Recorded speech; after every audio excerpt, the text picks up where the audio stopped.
Hi, I'm Donna Jordan from Jordan Fabrics. Today I'm going to show you how to make a pattern called Radiant. We did this pattern in a video, but it's been about 6 years ago and I thought we might want to update it. Today I'm going to use a fat quarter bundle called Iris Garden. It's blues and purples, very pretty range of colors here, and so those will be for all of these blocks here. Then we need to add a dark accent and a light accent. So for the light accent, I think I will use this one. Now this is the same one that's in the fat quarter. I have more fat quarters than I need, so I will take that one out. And then for the dark accent, I want something really dark. This is not black, but it's kind of a black purple batik. And I think there's enough contrast between this and all of these colors so that that will show. Now if you don't want to use a solid for your background or an almost solid, you could use a print. Since all of my fabrics for the patchwork are the almost solid watercolor batiks, this would actually make a really nice background. But I think the quilt will be a little bit calmer if I go with this one. Radiant is a pattern from Cozy Quilt Designs. One thing I love about their patterns is they include multiple sizes. We've got baby all the way up to a king. I'm going to make the twin size, so I need 15 fat quarters. My bundle has 20, so I'm going to pull off the ones I'm not going to use. Okay, I've got my 15 all picked out. Keep in mind that if you have 16 or 17 or 18 that you like, you can use them all in the quilt if you want a bigger variety. You'll just have a few more scraps left over. So you don't have to limit yourself to just 15 just because that's what the pattern says. The cutting is very easy, and it's not my pattern, so I can't give you the exact sizes, but all of Cozy's are very easy to follow.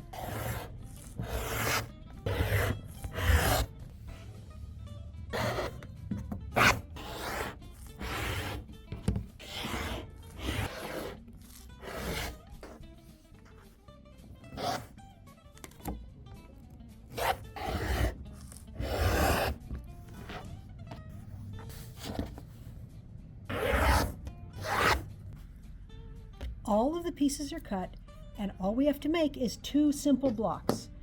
The first block gets one of these big squares, an accent on the top and bottom, and then another, actually it's the light accent, a light accent on both sides. We'll stitch that one up, and then we'll move to this block. So we're going to use a dark accent in the middle, and we're going to use 4 of these guys, 2 of each size that are all the same color. And this block gets that on the top and bottom and that on the sides. So I'm going to go ahead and stitch up these first 2 blocks. The blocks are very easy to stitch up. Everything is exactly the right size. And all of the seam allowances are going to be pressed away from the middle. So I'm just going to finger press it. So I'm just pulling it open a little and then taking my fingernail right down that seam.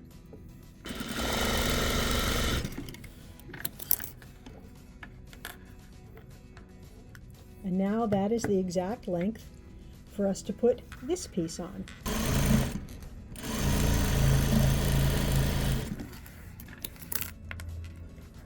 This seam also goes away from the middle.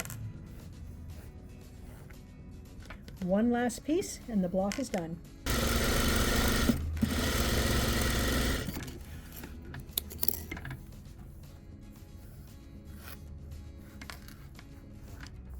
The second block, the pieces are a little bit different sizes, but it's exactly the same procedure. And we're still going to press the seam allowances toward the outside.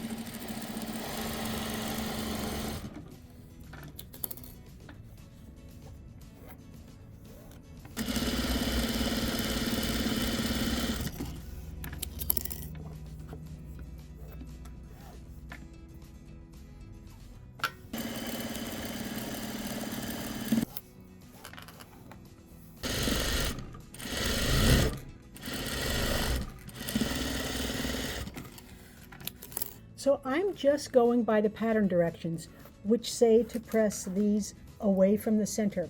You can press them toward the center if you're worried about any shadowing. Sometimes if your seams aren't perfect, you'll get a little shadowing behind there. You could press them toward the darker fabric if you like. It won't make any difference with the block construction. Even though I finger pressed, I still want to iron it. So I make sure everything is flat and lined up, and then add some steam, and the same thing with the second block. We're going to take these two blocks and we're going to put them together like we would when we're making half square triangles. So the first thing to do is to mark the back of this square on the back side right along the diagonal. And I'm just using a light pencil line. I'll do it a little bit darker in here. And we'll take these blocks over to the sewing machine. We're going to put the blocks right sides together, and I've got these seams going up and down and these seams going up and down. So they are exactly the same size. So we'll match everything up, and we're going to stitch on both sides of the line, 1/4 inch away from that drawn line.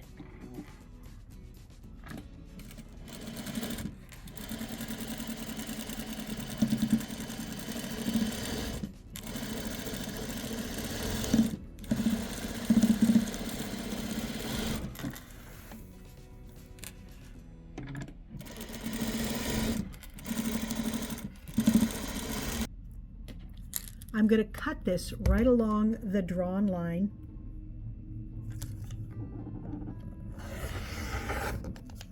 And let's see what the block looks like now.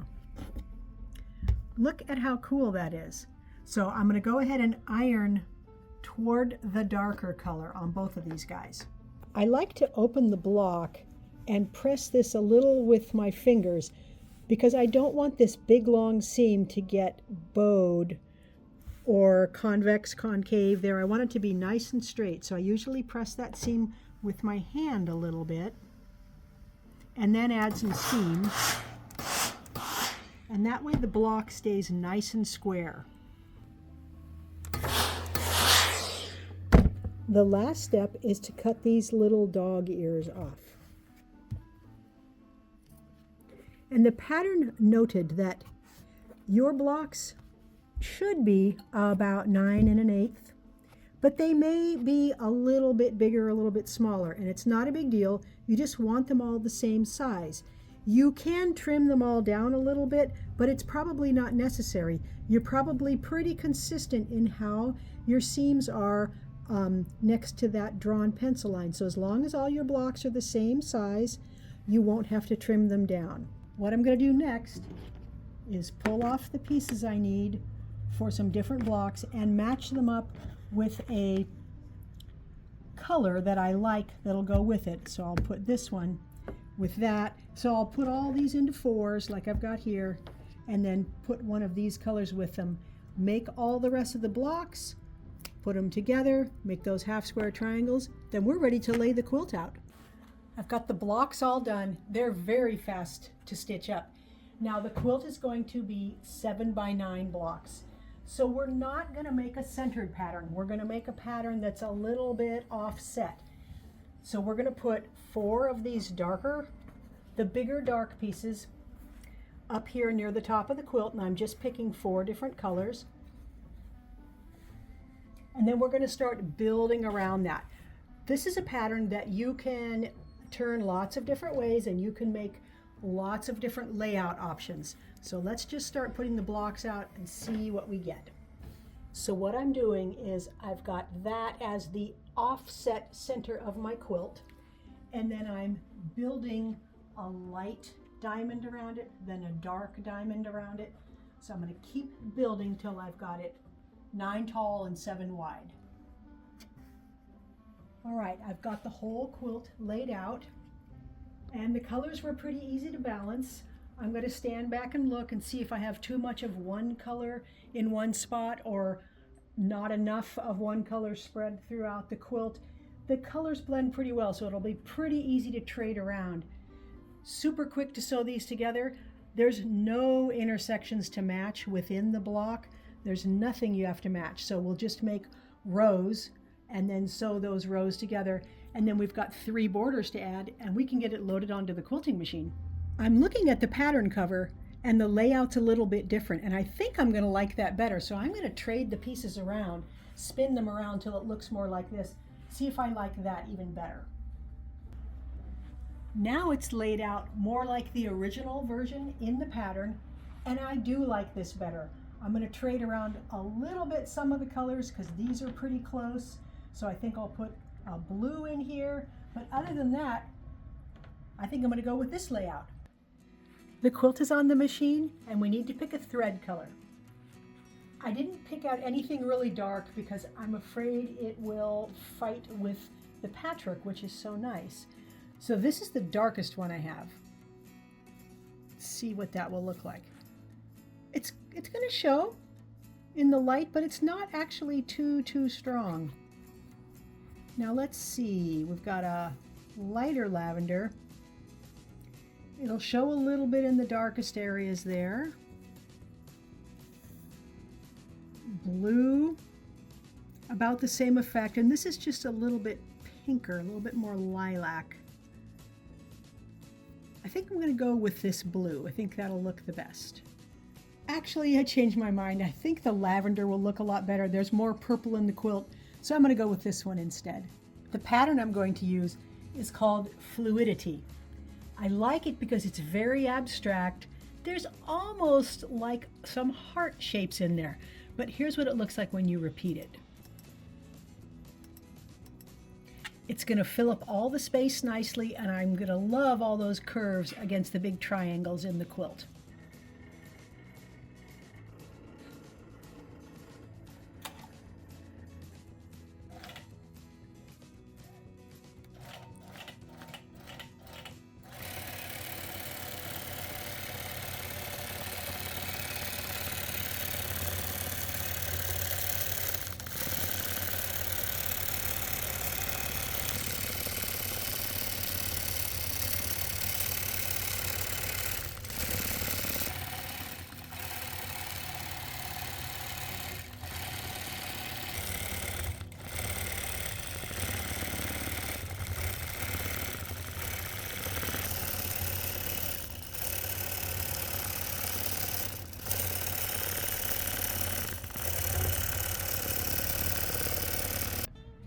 The Radiant quilt is all done, and it turned out nice and big. It's 80 by 97. The pattern says that's a twin, but that's a pretty big twin. It's almost a full size.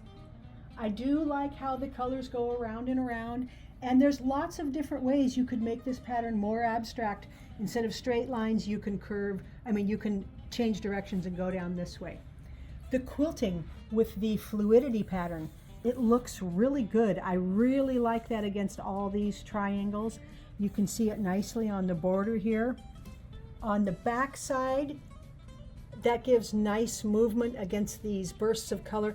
I like the back. I like to have the back look nice with the top, but not necessarily something that's in the top. We've got 3 borders, and that made the patchwork quite a bit bigger. Very, very fast quilt to make. It's one of the fastest quilts I've made. And this size took 15 fat quarters, but you can use more fat quarters if you like, if you want to get more variety of color in your quilt. Thanks so much for watching our video today. We hope you enjoyed it. I have lots of fun making these videos and showing you how to make quilts. And one of the things I like to do with each video is a giveaway. Today's giveaway is a quilt called Ribbon Weave. This is a pattern from the Quilt Factory, and we did do a video to show you how to make this pattern, but today you can win it. All you do is click the link right below this video that says giveaway, and that'll take you to our website, and you put in your name and your email address, and you might win this quilt. Now, if you like our videos and you want to support us, the best thing you can do is subscribe to our YouTube channel. That really helps us out. Happy quilting!